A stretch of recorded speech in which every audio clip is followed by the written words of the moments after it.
It's like that moment in Tombstone when Johnny Ringo comes in and does the flashy shit with the gun, and then Doc Holliday just finishes his drink and does it with the cup. Yeah. Nice. For the restaurant, nice, and rugby sounds Dave and Buster's apparently. Yeah, right? It felt like a Dave and Buster's all of a sudden. No, because there's no prizes. It's not a Dave and Buster's. Well, if there had been prize- midget tossing, there could have been prizes. You should have patted him on the head. First of all, I don't think that should not be a thing offered. I think midget tossing should be a thing at Dave and Buster's. I mean, why wouldn't it be? It's like whack-a-mole. $20, you get to toss a midget 3 throws. Oh, If you stick him to the wall, you get a teddy bear. What's that thing they call it? It's the one that's it's called like the where you it's like called the shithole or something or whatever where you throw the bag into the hole. Cornhole. Cornhole. That's a professional sport, sir. Midget midget tossing cornhole, dude. Just make the hole a little bit bigger and then have Lane just throw midgets into it. That's something else. That's my favorite scene in fucking Wolf of Wall Street. Is when they're celebrating in the office and they're tossing that midget. He pays them like 50 grand to throw him. Yeah. Dude, did you ever see Colin Farrell in that movie In Bruges when he karate chops a midget? That's like my favorite part of the whole movie, dude. That's the most exciting part of that movie. Man, If we're being fair. that movie. It's a good movie, but like the most exciting part is when he fucking fights the midget. He just karate chops him and the midget just falls over. Like it's not the greatest Colin Farrell movie, I'll be honest. Well, not especially now with him doing Penguin, man, the series. That was fucking crazy. Dude, I still haven't watched that. Penguin is legitimately good. Oh man, it's as good as you're ever gonna get, man. I was really impressed. It was especially to take like the origin story of a honestly one of the least favorite Batman characters of mine, and then really explain it out in the real world instead of it being all like Tim Burtonized. And man, the makeup and his accent, and just like I'm not gonna give away the ending, but the ending of it was just, I was like, whoa. They went really far with that show. Like they pushed that show as far as they can go. Josephus is making recommendations. Oh God. Ever seen Gummo? If not, you're welcome. Yeah, no, I have. I've seen Gummo. It's by Harmony Korine is the name of the director. He's the same guy who directed Kids. And in Gummo, there's this kid that goes around and his whole thing that he does is shoot cats with pellet guns, and then he sells them to the local Chinese restaurant. So there's your reference, Josephus. Yeah, I know that movie very well. And I have unfortunately tried to watch that with multiple different girlfriends, and they always are like, "Dude, you're fucked up." What is wrong with you? That's between me and Cameron, we've probably seen every shitty movie on the planet. Yeah. Oh, throw Will in there, and we've got it covered. Yeah, but Will likes those movies.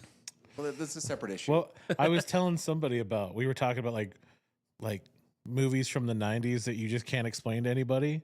And the one that I was telling someone about was Exit Eden. Yeah. Have you ever seen that one? No. With Dan Aykroyd and Rosie O'Donnell? Dude, all right. So I've told you guys before. What did you just do? I hit the wrong button. Oh. All right, so it'll go away in a second. I hope so. So He poked the wrong hole. God damn it.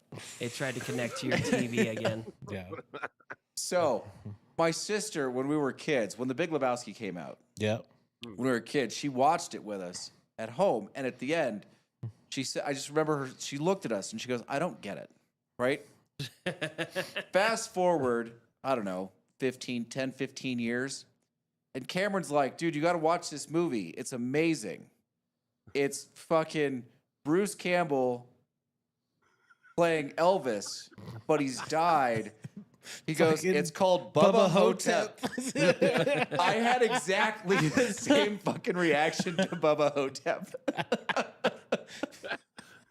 Fucking, I love Bubba Hotep. How do you not like that movie? I mean, just for the audience, the premise of the film is that Elvis didn't actually die, but he went to Vegas and he hired the best impersonator of himself, which his name is Sebastian Half, to take his place. And because he was tired of being famous and he just wanted to live a regular life, He didn't know that the guy had an addiction to pills and stuff like that.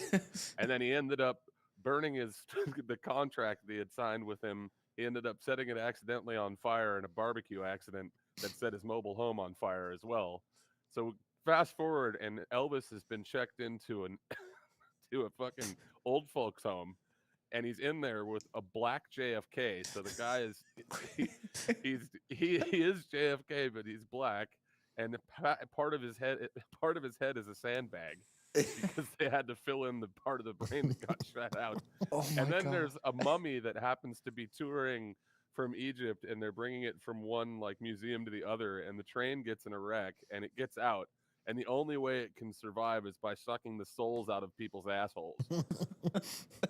So just for anybody that doesn't know what Bubba Hotep is, that's where it begins. That's not even, and I'm not even talking about giving away anything in the movie at that point. No, That's this is- literally on the. That would be sounds on like the a Bush back of pilot the movie for pamphlet, sure. You know? it is a Bruce Campbell movie to a T. It's one of the those best one. ones. It's probably my favorite one that he's ever been in, dude. Have you so seen the good. one with the bean curd monster? No.